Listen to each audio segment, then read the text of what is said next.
حي على الفلاح.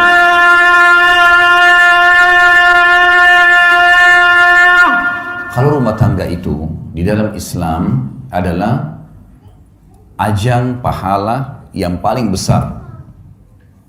Kata ulama, tidak ada dalam Islam ibadah yang umurnya dan panen pahalanya sebesar rumah tangga. Karena mulai akad nikah sampai cucu turun-temurun semuanya pahala.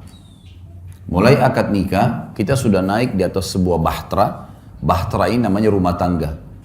Mau kita sedang tidur, mau kita sedang makan, mau kita sedang duduk, intinya kita sedang berada di sebuah bahtera namanya rumah tangga.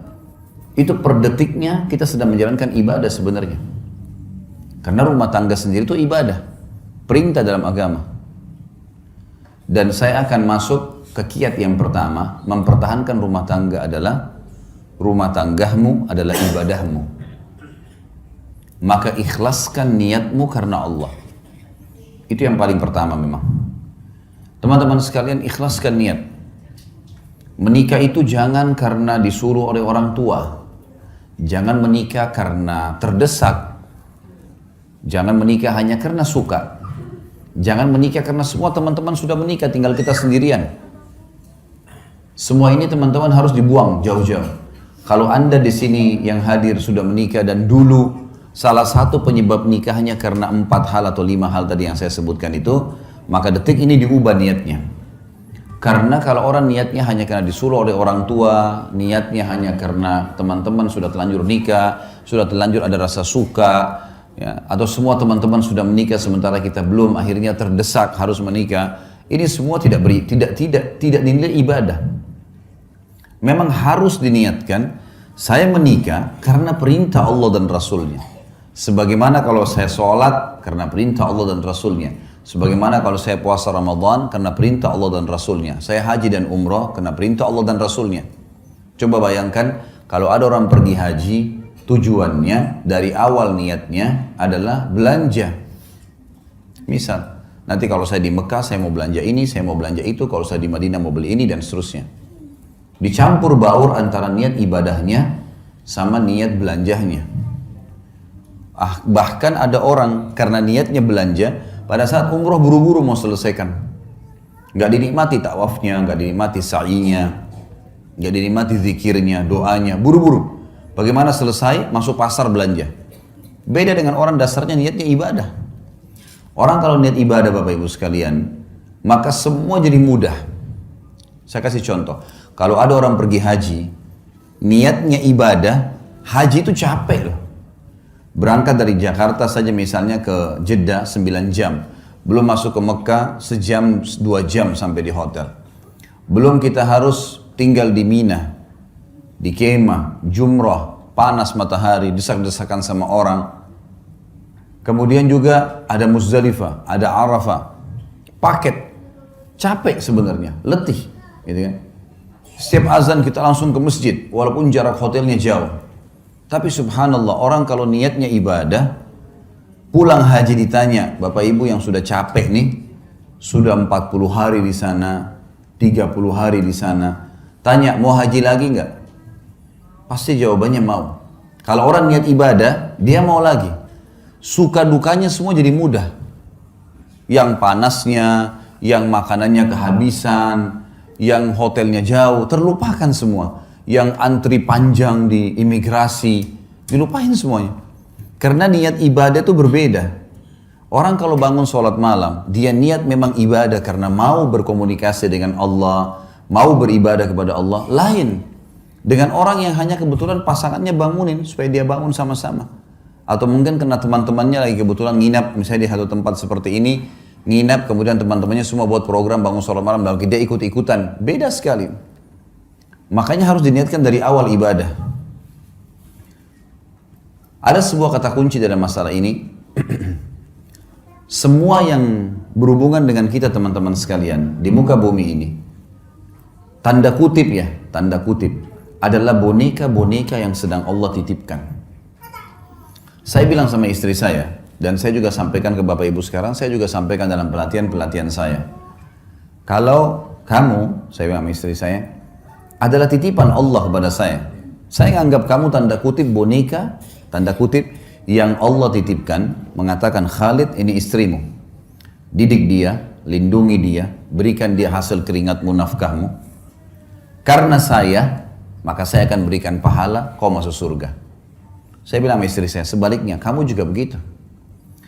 Kamu menganggap saya, tanda kutip, adalah boneka, tanda kutip ya, yang Allah titipkan.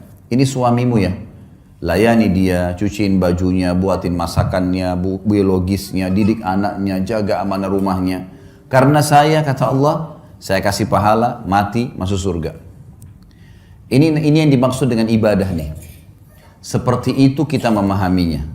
Sehingga kita tidak pernah jenuh dalam menjalankan kewajiban. Coba bayangkan Bapak Ibu sekalian, di sini kita mulai dari bapak-bapak misalnya. Istri kita nggak pernah kita kenal sebelumnya. Begitu menikah, kita setengah mati banting tulang di luar sana, nagih utang, jual produk, bangkrut usaha, segala macam. Setelah selesai dapat hasil, kita tinggal kasih kepada istri kita. Dia yang makan, dia yang beli baju, dia yang menikmatinya. Kalau bukan karena niat ibadah, bisa saja seorang laki-laki bilang, siapa perempuan ini enak benar. Hasil keringat saya tiba-tiba langsung diambil saja. Satu sisi. Ibu-ibu juga bisa begitu. Begitu akad nikah, mungkin di rumah ayahnya tidak pernah bekerja. Tiba-tiba menikah, laki-laki yang tidak dikenal, cuciin bajunya, siapin sarapannya, layani biologisnya, segala macam. Hamil anaknya dia, spermanya dia. Kalau bukan karena ibadah, orang akan berpikir, siapa laki-laki ini? Gitu. Makanya sering terjadi pertengkaran-pertengkaran dalam rumah tangga kadang-kadang dengan hal-hal yang kecil saja, karena memang dari awal bukan niatnya ibadah. Kalau ibadah pasti akan berbeda. Karena kita tahu suka dukanya akan ada, makin berat sesuatu yang kita jalankan, maka kembali kepada hadis Nabi SAW. Nabi bersabda dalam hadis Bukhari Muslim, Inna idhamal ajri ma'idhamal bala. Allah akan memberikan balasan yang besar sesuai dengan kadar beban yang sedang diberikan. Emang begitu? Beda pahalanya orang pergi sholat musim dingin, susah sekali, kalau mungkin di negara Eropa yang lagi musim salju dingin, dengan orang yang pergi sholat, cuaca lagi enak. Ada cobaannya, lebih besar pahalanya. Beda semuanya, Allah menilai sesuai dengan kadarnya. Kita menikah, ada cobaan, ada ipar, ada tetangga, ada mertua. Mungkin ada cobaan-cobaan dari mereka. Tapi kalau niat ibadah, kita akan laluin. Karena ini semua ibadah. Saya tidak mungkin menikah dengan suami saya saja atau istri saya saja. Tapi saya juga tanda kutip menikah dengan keluarga mereka nih. Tidak mungkin dihapus status orang tuanya. Makanya banyak orang kalau tidak niat ibadah, mertuanya kalau datang, mungkin karena mertuanya cerewet misalnya. Maka dia menganggap, tidak usah datang deh. Bahkan tidak mau ikut sama suaminya atau sama istrinya, kalau mengunjungin mertua. Bagaimana caranya kita hapus status mertua itu? Status orang tua dari pasangan kita? Nggak mungkin. Bagaimana caranya kita hapus status saudaranya yang merupakan ipar kita? Selamanya itu status nggak bisa dihapus. Tidak ada mantan orang tua, tidak ada mantan saudara, gitu kan? Maka ada orang yang tidak bisa menerima ini hanya karena cobaan-cobaan yang ringan. Permasalahannya karena dia tidak jadikan ibadah. Mertua cerewet, ya sudah, konsekuensinya. Cobaan sedang ada, sederhana dalam Islam, sabar. Terima sabar. Layani apa yang kita mampu, niatkan ibadah. Jadi mudah semua kalau ibadah itu. Ini kita dicerewetin segala, ya sudah, kita tenang aja. Ada yang kita perlu jawab, kalau enggak usah. Sabar itu adalah menerima takdir Allah. Kita bangun pagi, flu.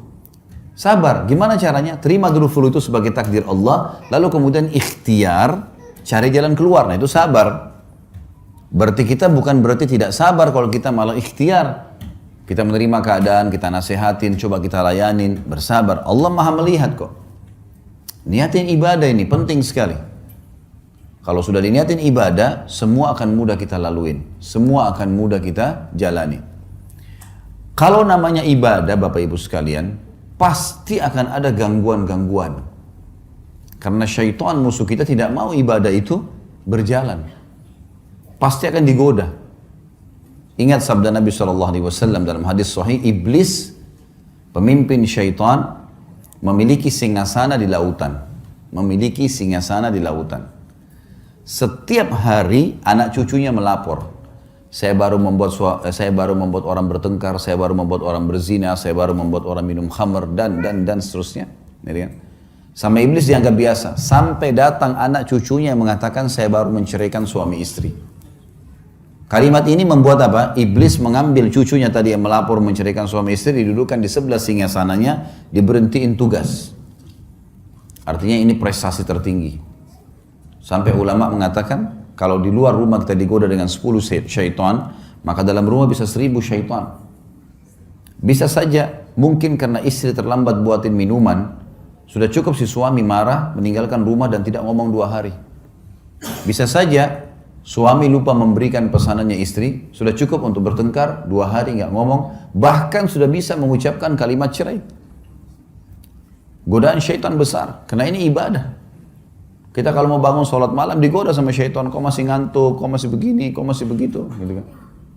Ya kita harus bisa melawan itu. Karena syaitan hanya seorang marketing yang menawarkan produk dia, yaitu tinggalkan ibadah. Itu produknya, bagaimana dia bisikkan segala macam hal, supaya kita tidak melakukannya. Ini yang pertama teman-teman sekalian, jadi kita harus menjadikan rumah tangga kita adalah ibadah. Maka ikhlaskan niat karena Allah.